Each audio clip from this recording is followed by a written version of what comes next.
सियासत में बाबाओं का आना कोई नई बात नहीं है, लेकिन बिंद्रानवागढ़ विधानसभा में इस बार डंका बजने लगा है विधानसभा चुनाव को लेकर। जी हाँ, यहाँ कांसर आश्रम के बाबा उदयनाथ के राजनीति में आने की खबर के बाद दोनों पार्टियों के नेताओं में कहीं न कहीं खलबली मच गई है। हालांकि पूर्व में उदयनाथ बाबा राजनीति में आने के लिए साफ इनकार करते थे, लेकिन इस बार लगातार उनकी बयानबाजी के बाद दोनों राजनीतिक पार्टियों के नेताओं में कहीं न कहीं पसीना छूट रहा है। आज हम इस पूरे मसले को लेकर बाबा उदयनाथ जी से बात करेंगे कि आखिर वो राजनीति में एंट्री कर रहे हैं या नहीं, और राजनीति में एंट्री कर रहे हैं तो किस पार्टी से वो चुनाव लड़ेंगे। बाबा उदयनाथ के आश्रम में हम मौजूद हैं और उनसे बात करते हैं। बाबा, आपका लगातार राजनीतियों में आने की जो खबर है वो सामने आ रही है, तो क्या इस बार विधानसभा चुनाव लड़ने का आपका जो मूड है वो बताएंगे? जी, अभी आने वाला चुनाव में मैंने जनता का विचारों को लेकर के मैदान में आना चाह रहा हूँ, जनता का सेवा के लिए। और जनता ने बोल रहे हैं कि बिल्कुल आपको आना है, इसलिए मेरे को भी अपना विचार प्रकट करने में सेवा के लिए कभी पीछे नहीं रहूँगा। जी। लेकिन बाबा, एक बात है, आप का लगातार राजनीति में आने की बात तो हो रही है, लेकिन किस पार्टी से आप चुनाव लड़ेंगे? हालांकि आप सभी राजनीतिक पार्टियों के मंच में जाते रहे हैं, लेकिन आपका किस पार्टी से चुनाव लड़ने का योजना है यह स्पष्ट नहीं हो रहा है। इस पर क्या आपका विचार रहेगा? देखिए, किसी भी पार्टी में मैं तो जाते भी रहता हूँ, हर पार्टी वाले मुझे बुलाते रहते हैं और सब पार्टी से मेरा प्यार है। जी, किंतु अभी किस पार्टी से मैंने चुनाव लड़ूंगा, इस बात वक्त आने से खुलासा करूंगा। जी।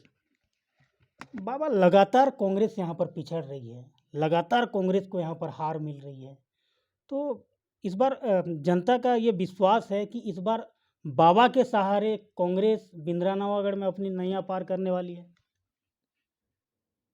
देखिए, इस बारे में मैं स्पष्ट बता नहीं सकता, क्योंकि आपको मैंने कह दिया है कि आने वाला वक्त में ही मैं खुलासा करूंगा, क्लियर बताऊंगा। तो और एक बात हम पूछना चाहते हैं बाबा कि लगातार आप तो राजनीति पार्टियों में आने की बात कह रहे हैं। पूर्व में पूर्व मुख्यमंत्री अजीत जोगी के मंच भी आपने साझा किया, और अभी कांग्रेस के मंच में भी आपको देखा जाता है और बीजेपी के मंच में भी देखा जाता है।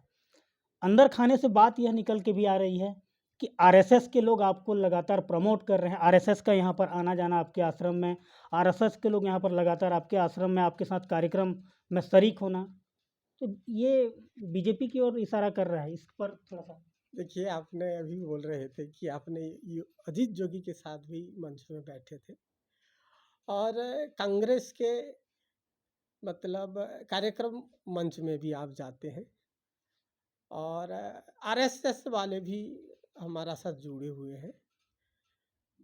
तो इससे आपको समझना चाहिए कि महाराज हर व्यक्तियों से प्रेम करते हैं, हर जगह जाते हैं। इसलिए इसमें कोई मतलब संदेह और शंका की कोई बात नहीं है कि जो महाराज से आके मुलाकात कर रहे हैं उसी और ही महाराज जाएंगे, ऐसी वाली बात नहीं है। किंतु आने वाला समय में ही मैंने क्लियर करूँगा। जी।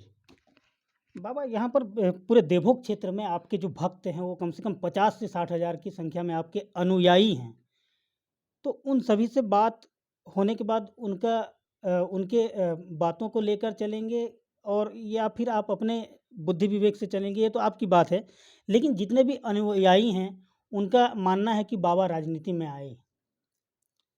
तो आपके अनुयायी अगर भाजपा या कांग्रेस की बात करते हैं तो क्या उनका बात भी आप मानेंगे?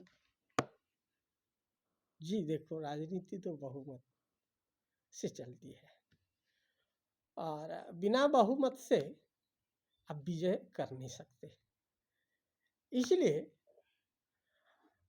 जनता का आवाज़ को भी ध्यान देते हुए कार्य करना पड़ेगा। जी।